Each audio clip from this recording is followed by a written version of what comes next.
नमस्कार दोस्तों। हम सब ने रामायण पढ़ी है, सुनी है। पर आज मैं आपको रामायण के उस पन्ने पर ले जाना चाहता हूँ जहाँ शब्द कम और आंसू ज्यादा हैं। कल्पना कीजिए एक ऐसी स्त्री की जिसे समाज ने अछूत कहकर ठुकरा दिया, जिसे अपनों ने त्याग दिया, लेकिन उसके पास एक ऐसी चीज थी जो बड़े बड़े राजाओं और ऋषियों के पास भी नहीं थी, और वो था अटूट धैर्य। आज की कहानी शबरी के उन बेरों की नहीं है। आज की कहानी उस इंतजार की है जो एक दिन, दो दिन नहीं, बल्कि पूरे जीवन का था।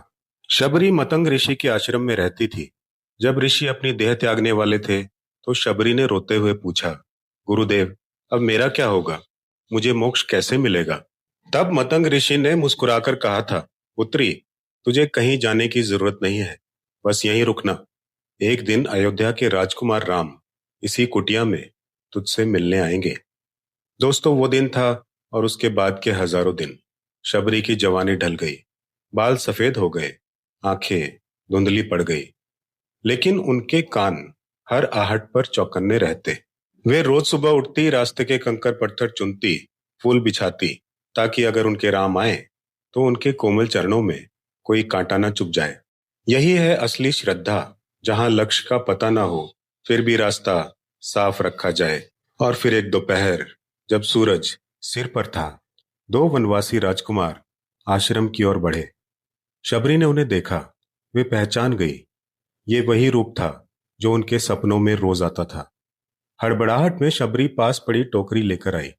उस टोकरी में कुछ जंगली बेर थे। अब यहाँ एक दृश्य है जो तर्क यानी लॉजिक से परे है। शबरी एक बेर उठाती, उसे दांतों से चखती। अगर वो मीठा होता तो राम को देती, और खट्टा होता तो फेंक देती। लक्ष्मण ये देखकर हैरान रह गए। उन्होंने सोचा, ये वनवासी स्त्री भगवान को झूठे फल दे रही है। लेकिन राम राम के चेहरे पर वो तृप्ति थी जो उन्हें महलों के 56 भोग में भी नहीं मिलती थी। जानते हैं क्यों? क्योंकि राम बेर नहीं, शबरी के गालों पर बहते हुए वो खुशी के आंसू पी रहे थे। आज के दौर में जब हमें 30 सेकंड के वीडियो में भी धैर्य नहीं मिलता, शबरी हमें सिखाती है कि इंतजार में कितनी शक्ति होती है। शबरी के बेर झूठे नहीं थे, वो परख थे। वो डरती थी कि उनके राम को कुछ भी खट्टा ना मिल जाए। राम ने उस दिन साबित किया कि वे जाति के नहीं, जज्बातों के भूखे हैं। उन्होंने लक्ष्मण से कहा था, लक्ष्मण, इन बेरों में वो स्वाद है जो मुझे कौशल्या मैया के हाथों में मिलता था।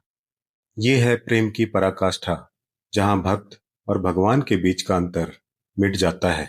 शबरी की कहानी हमें याद दिलाती है कि अगर आपका इंतजार सच्चा है तो ब्रह्मांड की शक्तियों को आपके द्वार तक आना ही पड़ता है।